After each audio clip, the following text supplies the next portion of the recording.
ఈరోజు నేర్చుకోబోతున్న అంశం హృదయ శుద్ధి గల వారు దేవుని చూస్తారా. మత్తయి రాసిన సువార్త 5వ అధ్యాయం 8వ వచనాన్ని మనం చదువుకుందాం. హృదయ శుద్ధి గల వారు ధన్యులు, వారు దేవుని చూచెదరు. హృదయానికి శుద్ధి కావాలి అని చెప్పండి. అలా శుద్ధి ఉంటే మీరు దేవుని చూస్తారు అని చెప్పండి. హృదయానికి శుద్ధి కావాలి.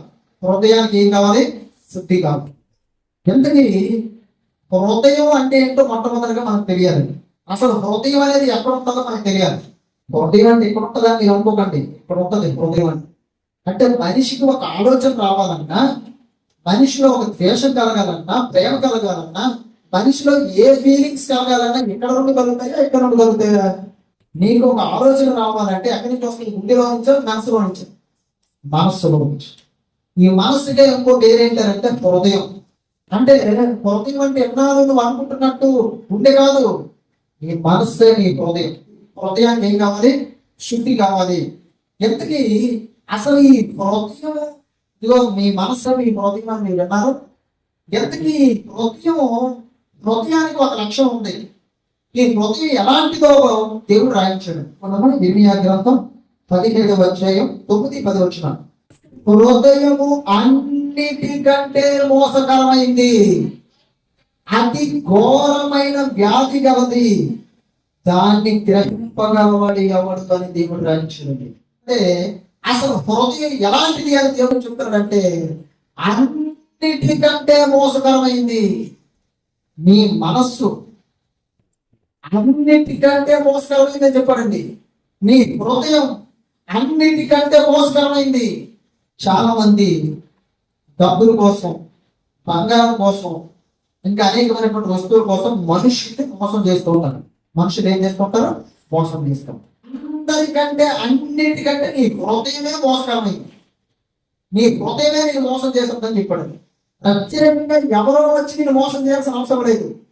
నీ శరీరంలో ఉన్న నీ మనస్సు అనబడిన నీ హృదయమే నేను మోసం చేసేస్తుంది. అది ఘోరమైన వ్యాధి కలది. అంటే మనస్సుకు ఉన్నటువంటి లక్షణం ఏంటంటే అన్నిటికంటే అది మోసకరమైంది, నేను మోసం చేస్తుంటది. అలాగే దానికి ఉన్నటువంటి ఇంకో లక్షణం ఏంటంటే అది ఘోరమైన వ్యాధి కలది అని చెప్పాడు. ఈ వ్యాధి ఏం చేస్తుంటది అంటే, ఒక వ్యక్తికి ఏదైనా వ్యాధి వచ్చింది అనుకోండి, ఒకటి ఇది వచ్చింది, లేదా ఒక ఎయిడ్స్ వచ్చింది, లేదా క్యాన్సర్ వచ్చింది, లేకపోతే ఏదైనా వ్యాధి వచ్చింది, ఆ వ్యక్తి ఆరోగ్యం రోజు రోజుకి ఏమైపోతుంటది? ఆ వ్యాధిని బట్టి, వ్యాధి తీవ్రతను బట్టి క్షీణించిపోతూ ఉంటది. అలాగే ఈ హృదయానికి లేదా మనస్సుకు ఉన్నటువంటి ఘోరమైన వ్యాధి కూడా ఏం చేస్తుందంటే మనిషిని రోజు రోజుకి మానసికంగా, మనిషిని రోజు రోజుకి శారీరకంగా మరణానికి దగ్గరగా తీసుకొని వెళ్ళిపోతుంది. ప్రతి ఒక్కరికి హృదయం ఉంటుంది. నువ్వు పురుషుడైన స్త్రీవైన, కానీ నీ హృదయం కోసం నువ్వు తీసుకోవాలి.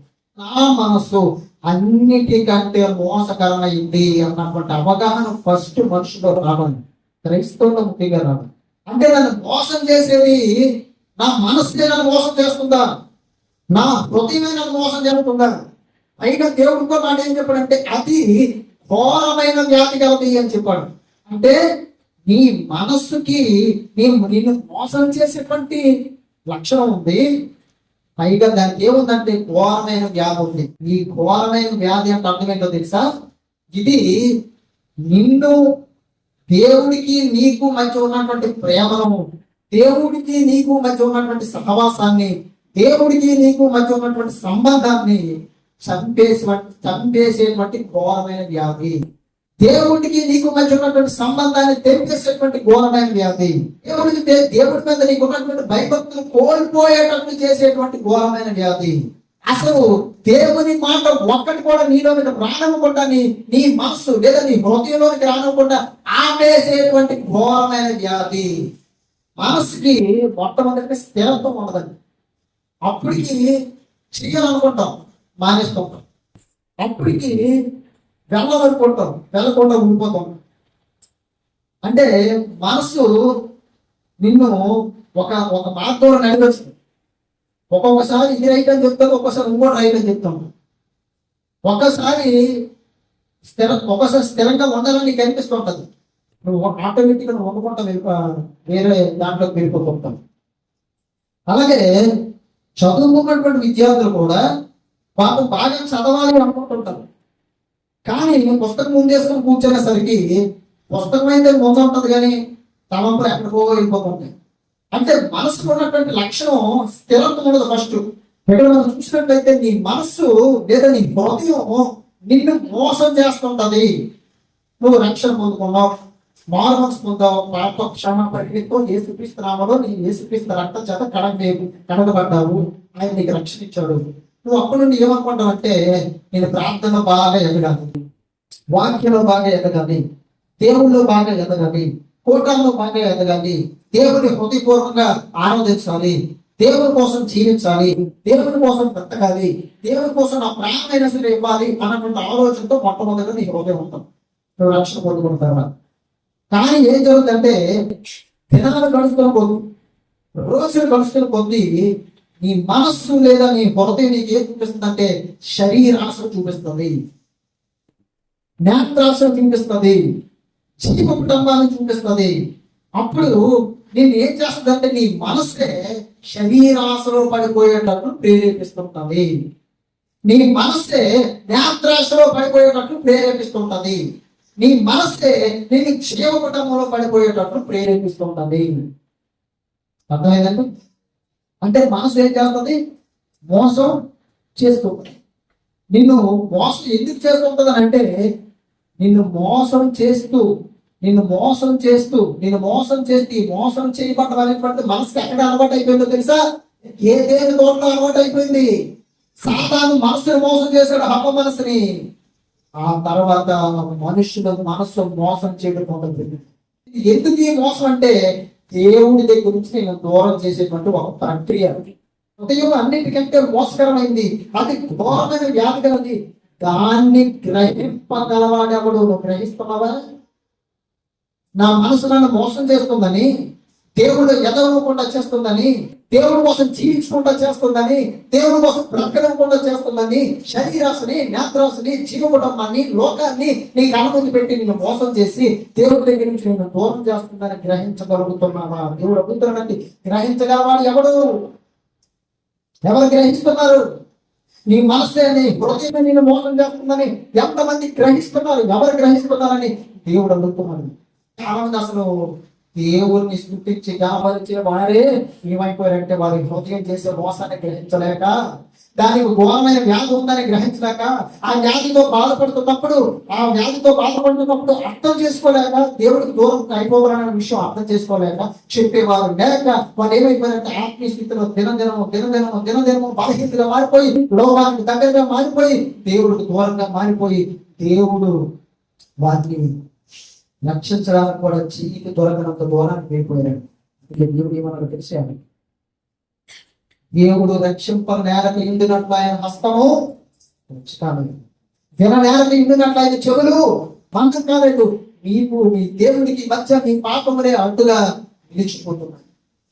అంటే నేను దేవుడిని రక్షించడానికి ఆయన చెయ్యి పొట్టైపోలేదట, దేవుడు ప్రార్థన వినడానికి ఆయన చెవులు మందమైపోలేదట. కానీ ఆయన రక్షించకుండా ఆయన చెయ్యిని ఆపేస్తుంది. ఆయన వినకుండా, ఆయన నీ ప్రార్థన వినకుండా, నువ్వు ఆయన చెవులకి చేరకుండా ఆపేస్తున్నది ఏంటనంటే పాపం అడ్డుగోడగా నిలిచిపోయిందండి. దేవుడికి దూరం అయిపోయాడు. ఇప్పుడు ఆ వ్యక్తికి దేవుడి చెయ్యి అంత, దేవుడికి చేసిన ప్రార్థన అందకపోతే ఏమైపోతుందంటే ఒక మొక్కకి నీరు అందలేకపోయినప్పుడు అది ఎండకి ఏ విధంగా అయితే వాడిపోయి చివరికి చచ్చిపోతావు, అలాగే చాలా మంది ఆత్మీయ జీవితాలు పూర్తిగా చచ్చిపోయే పరిస్థితులు వెళ్ళిపోయి పేరుకే క్రైస్తవులు, కానీ లోకము పూర్తిగా హృదయం నిండా లోకమే, మనస్సు నిండా లోకమే, శరీరం అంతా లోకమే.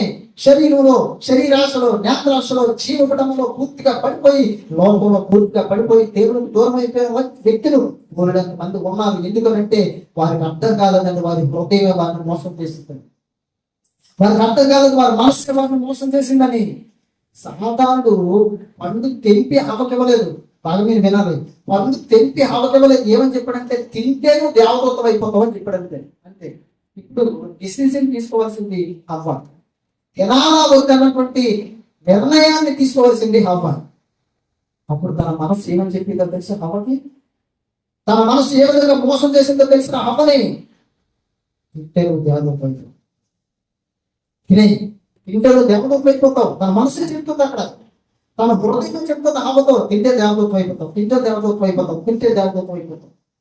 ఆ ఫలాన్ని తీసుకొని తినేసి అప్పుడు ఏమైపోయిందంటే, ఆ ఫలాన్ని తీసుకున్నట్టు తినేసినప్పుడు ఏమైందో తెలుసా? తన మనస్సే, తన హృదయమే అవని ఏం చేసింది? మోసం చేసింది, మోసపోయింది. హవ్వ కొరకు వెళ్ళి ఆదాముకి ఇచ్చిందండి ఈ ఫలాన్ని తీసుకొని తిని. అప్పుడు ఆదాము కూడా ఏమైపోయాడు చెప్పండి? ఆదాము కూడా ఏమైపోయాడు? మోసపోయాడు. ఎలా మోసపోయాడు? హవ్వ పట్టుకెళ్ళి ఈ ఫలాలు తింటే దేవదూతలు అయిపోతామని చెప్పాడు. ఇప్పుడు ఆదాము మనస్సు కూడా ఆదాముకి ఏం చెప్పింది? నిజమే, ఈ ఫలాలు తింటే నువ్వు దేవతగా మారిపోతావు అని చెప్పగానే ఆ ఫలాలు తీసుకొని తినేసాడు. తన మనస్సే హవ్వను మోసం చేసింది, తన మనస్సే ఆదాముని మోసం చేసింది. ఫైనల్ గా ఆత్మీయ జీవితంలో ఏదేని తోటలో బయట దేవుడికి దూరం అయిపోయారు. దేవుడు సన్నిధిలో గట్టి వేయబడ్డారు. అందుకే దేవుడు చెప్తాడు, హృదయం అన్నిటికంటే మోసకరమైన, అది ఘోరమైన వ్యాధి కలిగి దాన్ని గ్రహించగలవాడు ఎవరు? సామెతల గ్రంథం 4:23 నీ హృదయంలో నుండి జీవధారలు బయలుదేరును కాబట్టి అన్నిటికంటే ముఖ్యముగా నీ హృదయమును భద్రంగా కాపాడుకో అని చెప్పాడు. ఏది కాపాడుకోమని చెప్పాడు భద్రంగా? దేవుడు హృదయం. ఎందుకు హృదయాన్ని అంత భద్రంగా కాపాడుకోమని చెప్పాడు? అన్నిటికంటే ముఖ్యంగా నీ హృదయాన్ని కాపాడుకోమని చెప్పాడు. ఇంపార్టెంట్, ముఖ్యంగా నీ హృదయాన్ని కాపాడుకో, భద్రంగా కాపాడుకోని చెప్పాడు. అన్నిటికంటే ముఖ్యంగా అంటే డబ్బుల కంటే, పిల్లల కంటే, ఆరోగ్యం కంటే, ఆస్తి కంటే, అన్నిటికంటే ముఖ్యంగా నువ్వు కాపాడుకోవాల్సింది, భద్రంగా కాపాడుకోవాల్సింది ఏంటంటే నీ హృదయం. అంటే హృదయానికి అంత విలువ ఉంది. దేవుడు కలుగు చేసినటువంటి అవయవాల్లో నీ హృదయానికి అంత ప్రాముఖ్యత ఉంది, నీ హృదయానికి అంత విలువ ఉంది. దేవుడికి నీలో కావాల్సింది నీ హృదయం, సాధారణకు కూడా నీలో కావాల్సింది నీ హృదయం. దేవుడు ఉపయోగించుకోవాలన్నా నీ హృదయం కావాలి, సాధారణ ఉపయోగించుకోవాలన్నా నీ హృదయం కావాలి. అందుకే దేవుడు ఏం చెప్తాడంటే అన్నిటికంటే ముఖ్యంగా నీ హృదయాన్ని భద్రంగా కాపాడు. ఈ మనస్సును నువ్వు కాపాడుకోకపోతే, ఈ మనస్సును నువ్వు పరిరక్షించుకోకపోతే, ఈ మనస్సును దేవుని కోసం నువ్వు ఉపయోగించుకోకపోతే, ఈ మనస్సే నేను మోసం చేసి నరకానికి తీసుకెళ్ళిపోతుంది. ఈ మనస్కే వ్యాధి పట్టేసి దేవుడి దగ్గర నుంచి దూరం అయిపోయేంత స్థితిలోకి నిన్ను తీసుకొని వెళ్ళిపోయి ఆత్మీయ జీవితంలో నిన్ను చంపేసి నేను దేవుడు దూరం చేసేసి పాతాల గుండానికి నిన్ను తీసుకొని వెళ్ళిపోతుంది నీ హృదయం. మార్కు రాసిన సువార్త 7:6-7 చదువుతాను. అందుకు ఆయన వారితో ఎలాగో చెప్పాను, ఈ ప్రజలు పెద్దవులతో నన్ను గణపరుచుతారు కానీ వారి హృదయం నాకు దూరంగా ఉంది. వారు మానవులు కనిపించిన పద్ధతులు దేవోపదేశములను బోధించు నన్ను వ్యక్తముగా ఆరాధించుదురు అని వ్రాయబడినట్టు వేషధారులైన మిమ్మల్ని గురించి యెషయా ప్రవచించినది సరే. 15 నుంచి వెలుపల నుండి లోపలకు పోయి మనిషిని అపవిత్రునిగా చేయగలిగింది ఏది లేదు. లోపల నుండి బయలు వెళ్ళే మనిషిని అపవిత్రుడుగా ఆయన జనసమూహమును విడిచి ఆయన శిష్యులు ఈ ఉపమానము గురించి ఆయన అడగగా ఆయన వారితో ఇట్లను, మీరు ఎంత అవివేకులై ఉన్నారా? వెలుపల నుండి మనిషిని లోపలికి పోవడానికి ఏది వారిని అపవిత్రంగా చేయజాలని గ్రహించుకున్నారా? అది వాని హృదయంలో ప్రవేశింపగా కడుపులోనే ప్రవేశించి బహిర్భూమిలో విడవబడును. ఇట్లాంటి భోజన పదార్థాలన్నింటినీ పవిత్రపరచును. మనుష్యుని లోపల నుండి బయలుదేరినది మనుషుని అపవిత్రపరచును. లోపల నుండి అనగా మనుష్యుని హృదయంలో నుండి అన్న చూడండి, లోపల నుండి అనగా మనుషుని హృదయంలో నుండి అన్నాడండి. మనుషుని హృదయంలో నుండి ఏమొస్తాయట చూడండి. దురాలోచనలు, జారత్వములు, దొంగతనములు, నరహత్యలు, వ్యభిచారములు, లోపములు, చెడుతనములు, కృత్రిమములు, కామవికారములు, మత్సరము, దేవదోషణ, అహంభావము, అవివేకము వచ్చును. ఈ చెడ్డలన్నీ లోపల నుండి బయలువెళ్ళి మనిషిని అపవిత్రపరుస్తాయి. ఎందుకు? హృదయాన్ని భద్రంగా కాపాడుకోమని చెప్పాడో తెలుసా దేవుడు? నువ్వు తినే ఆహారాన్ని బట్టి నువ్వు అపవిత్రపరచబడవు. నువ్వు తినే భోజనాన్ని బట్టి నువ్వు అపవిత్రపరచబడవు. బయలు నుండి లోపలికి వెళ్ళింది మనుషుని అపవిత్రపరచదు, కానీ లోపల నుండి బయటికి వెళ్ళినవే మనుషుని అపవిత్రపరుస్తాయి. శిష్యుడికి అర్థం కాలేదండి, ప్రభు ఎటు నాయన బయట నుంచి లోపలికి వెళ్ళిందేమో మనుషుని అపవిత్రపరచదు, మరి లోపల నుండి బయటకు వచ్చింది అపవిత్రపరుస్తాయా?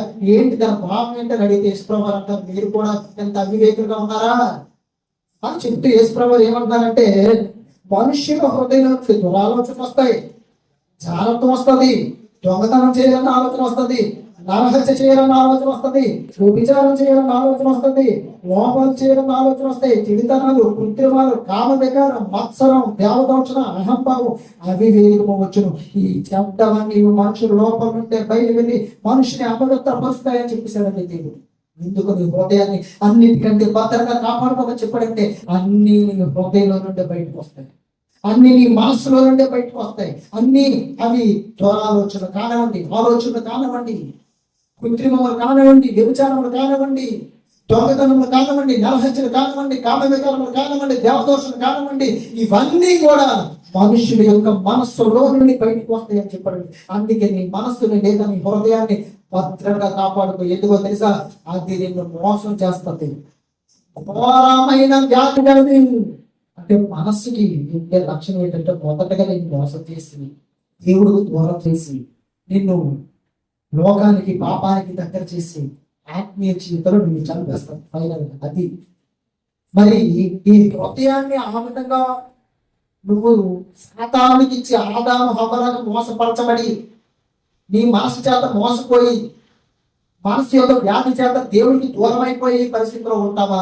లేదా దేవుడికి దగ్గరయ్యే అనేక మంది తమ హృదయాన్ని దేవుడికి ఇచ్చి దేవుడికి దగ్గరయ్యే పరిస్థితిలో ఉంటావు? ఒకసారి ఆలోచించండి. ఈరోజు నీ హృదయాన్ని దేవుడి మాటల చేత భద్రం చేసుకోకపోతే, సాతాను తన మాటలు నీ హృదయంలో పంపించి నిన్ను మోసం చేసి నేనేం చేస్తాడంటే, ఈ మనసుకి లేదా నీ హృదయానికి వ్యాధి కలిగించి నేను ఆత్మీయంగా చంపేసి నీకు దూరం చేసి పాతాళ లోకంలోనికి నేను తీసుకొని వెళ్ళిపోతాడు. దేవుడు మాటలు నీ హృదయం ఉంటే దేవుని కోసం బ్రతకాలని చెప్తాడు. దేవుడి మాటలు నీ హృదయం ఉంటే దేవుడి కోసం జీవించాలని చెప్తాడు. దేవుడి మాటలు నీ హృదయం ఉంటే దేవుడి కోసం నీ ప్రాణమైన ఇవ్వాలని చెప్తాడు. అదే సాతాను మాటలు నీ హృదయం ఉంటే లోకంలో బ్రతకాలన్న ఆలోచన, ఆశలు ఉంటాయి. సాతాను మాటలు నీ హృదయం ఉంటే దేవుడి కోసం బ్రతకకుండా లోకం కోసం బ్రతకాలన్న ఆలోచన, తలంపులు నీ హృదయం కలిగి మార్పు సంవత్సరం చదువుకున్నాం కదా, అనేకమైనటువంటి కూడా ఈ రోజు బయటకు వస్తుంటాయి. దేవుడి మాటలు ఇక్కడ భద్రమయ్యా లేదని ఈ రోజున ఆలోచించవరా? ఇది భద్రంగా లేకపోతే, దేవుని మాటలు చెప్పి భద్రపరచబడకపోతే ఖచ్చితంగా ఇదే మనస్సు నీ హృదయమే నీ మీద ఏం చేస్తుందని దేవుడు చెప్పాడు. మోహన్ రాసిన మొదటి పత్రిక 3:20 దేవుడు మన హృదయము కంటే అధికుడై సమస్తమును ఎరిగి ఉన్నాడు గనుక మన హృదయము ఏ ఏ విషయంలో మన యందు దోషారోపణ చెయ్యునో ఆయా విషయములో ఆయన ఎదుట మన హృదయము సమ్మతిపరుచుకుంటున్నాము. ప్రియులారా, మన హృదయము మన యందు దోషారోపణ చేయని ఎడల దేవుని ఎదుట ధైర్యం గలవారు మగుదుము.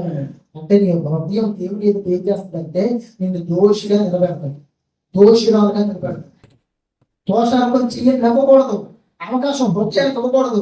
అందుకే హృదయంలో దేవుని మాటలు పంపించాడు. లేకపోతే నీ మనస్సే నీ హృదయం దేవుడి దగ్గర నిన్ను దోషిగా నిలబెడతాం. హృదయ శుద్ధి గలవారు ధన్యులు, వారు దేవుణ్ణి చూస్తారు. అంటే ఎంతకీ నీ హృదయం ఎలా శుద్ధి అవుతుంది అంటే, దేవుని వాక్యాన్ని నీ హృదయంలో ఎప్పుడైతే చేర్చుకుంటావో, దేవుని మాటలకు ఎప్పుడైతే నువ్వు లోపడతావో, దేవుని మాటలు ఎప్పుడైతే నువ్వు జ్ఞాపకం ఉంచుకుంటావో నీ మనసులో, దేవుని వాక్యాన్ని ఎప్పుడైతే నీ హృదయం అనేటువంటి మనసులో జ్ఞాపకం ఉంచుకుంటావో, దేవుని వాక్యమే నీ హృదయాన్ని శుద్ధి చేసుకుంటుంది. అదే యోహాను రాసిన మొదటి పత్రిక 1:7-8 మనం చూసినట్లయితే 7-8 అయింది. ఆయన వెలుగులో ఉన్న ప్రకారం మనము వెలుగులో నడిచిన మనము అన్యోన్య సహవాస కావాలమై ఉండుము. అప్పుడు ఆయన కుమారుడైన యేసు రక్తం ప్రతి పాపం నుండి మనం పవిత్రులుగా చేయను. మనము పాపము లేని వారమని చెప్పుకొని అలా మనమే మోసపుచ్చుకోదాము. నువ్వు పాపం చేస్తూ నేను పాపం చేయలేదని అనుకుంటే నీ మనసు నేను మోసం చేసేసుకుంటది, మోసపోతుంటది నువ్వు. అంటే నువ్వు పాపం ఉప్పు ద్వారా, అటల ద్వారా, తలంపుల ద్వారా, ఆలోచన ద్వారా, క్రియల ద్వారా నువ్వు పాపం చేస్తే నీ పాపం నచ్చలేదని అనుకుంటే ఎదుటి వ్యక్తి పాపి, ఎదుటి వ్యక్తి దోషి, ఎదుటి వ్యక్తి అపత్తికుడు అన్ని ఎదుటి వ్యక్తి కోసం నువ్వు అనుకుంటూ నేను పరిశుద్ధండి అని అనుకుంటే మాత్రం నీ మనసు నేను ఏం చేస్తుందంట, నీ హృదయం ఏం చేస్తుంది, నిన్ను నీవే మోసం చేసేస్తుంది. ఇంతకే ఇరిగే గ్రంథాలు ఏం చదువుకున్నాం? హృదయం అన్నిటికంటే మోసకరమైంది. అంటే నీ మనసు నీకు ఏం చెప్తుంది తెలుసా? అబ్బా నీ అంత యథార్థవంతుడు లేదు, నీ అంత భక్తి పౌరం లేదు, నీ అంత నీతి మందులం లేదు, నువ్వు అక్కడే నీతి మంతుడివి, నువ్వు అక్కదాన్ని నీతి మంతురాలు, ఎదుటోళ్ళు అందరూ చెడిపోయారు, నువ్వు మాత్రమే భక్తిపరుడు అని చెప్తున్నాడు. అంటే దాని అర్థం ఏంటో తెలుసా? నీ హృదయం నిన్ను మోసం చేసేస్తుంది. ఇది గమనించుకోవాలి. ఎప్పుడైతే నీ మనసు నీకు అలా చెప్పిందో నాలో ఏదో పాపం ఉంది అన్న సంగతి మోసం చేసుకోవాలి. నేను దేవుడు దూరం అయిపోతాను బాబోయ్ నా మనసు ఇలా చెప్తుందని వెంటనే అర్థం చేసుకోవాలి నువ్వు. అంతే తప్ప నీ మనసు చెప్పిన దాంతో నువ్వు కూడా ఏకీపించి కదా నేను గట్టిగా ఉంటున్నాను కదా, ప్రార్థన ఎదుగుతాను కదా, పాటలు ఎదుగుతాను కదా, దేవుడు అంటే దైవత్తులు జీవిస్తాను కదా అని నువ్వు అనుకుంటే మాత్రం నువ్వు మోసం చేసింది. నీ హృదయం నేను మోసం చేసింది, మోసపోయావు నువ్వు. ఇంకా వ్యాధి వచ్చేసింది, ఘోరమైన వ్యాధి నేను పట్టేసి దేవుడు దూరం చేసేస్తుంది. పాపం అనే వ్యాధి నేను పట్టేసి ఏం చేస్తుందంటే ఘోరమైన వ్యాధి నేను ఏం చేస్తానంటే దేవుడికి దూరం చేసేస్తాను. నీ పాపాన్ని ఏం చేయాలి? దేవుడి ముందు ఒప్పుకోవాలి. నీ మనసు నీకు చెప్తాం కదా, పరిశుద్ధి పరిశుద్ధాలు నీతి మంత్రాలు ఎదురు పెడితే అన్ని దోషులు కాకుండా చెప్తాం కదా. అప్పుడు ఏం చేయాలి? బాబా నేనే గొప్ప పాపినాయని ప్రోత్సహించింది, నేనే గొప్ప పాపంలో ఉన్నాను ఆయన, నువ్వు చాలా దూరంగా ఉన్నానని దేవుడి దగ్గర మోకరించాను. అంతేగాని ఎది తెలియదు పాపి నువ్వు పరిశుద్ధం అనుకున్నావు అనుకో, నీలో పాపం లేదని నీ మనసు నీకు చెప్పింది అనుకో, నువ్వు ఆ క్షణమే నీకు ఘోరమైన వ్యాధి పట్టిస్తున్నాడు. యెషయా గ్రంథం 53:3 అతడు నీ కృపబడినవాడైన మనుషుల వలన విసర్జింపబడిన వాడును, వ్యసనాక్రాంతుడిగాను వ్యాధిని అనుభవించువాడుగాను మనుషులు చూడనున్నవాడుగాను. ఎంతకీ ఈ వ్యాధి మనసుకు సంబంధించిన ఈ ఘోరమైన వ్యాధిని దేవుడి శిలువలో మోసాడు. ఈ మనసుకి సంబంధించిన పాపం అనే వ్యాధిని ఆయన మోసాడు శిలువలో. ఆయన వ్యాధిగ్రస్తుడిగా మారిపోయి పాపం అనే వ్యాధిలో నిన్ను విడుదల చూడాలి. ఆయన పొందిన దెబ్బల వల్ల పాపం అనే ఈ రోగం అనేది ఈ వ్యాధి నుండి దేవుడు ఏం ఇచ్చాడు తెలుసా? స్వస్థత ఇచ్చాడు. నీ మనసుకి నీ హృదయానికి స్వస్థత ఇచ్చాడు. హృదయ శుద్ధిగా వారు ధనిలు వారు దేవుడు చూస్తారు అన్నది. ఏ విధంగా దేవుడు చూస్తారంటే నీ మనసు వాక్యంతో నింపబడిపోయినప్పుడు, నీ మనసు దేవుడి మాటలతో నింపబడిపోయినప్పుడు నీ దేవునికి సంబంధించిన ఆలోచనలు వస్తాయి.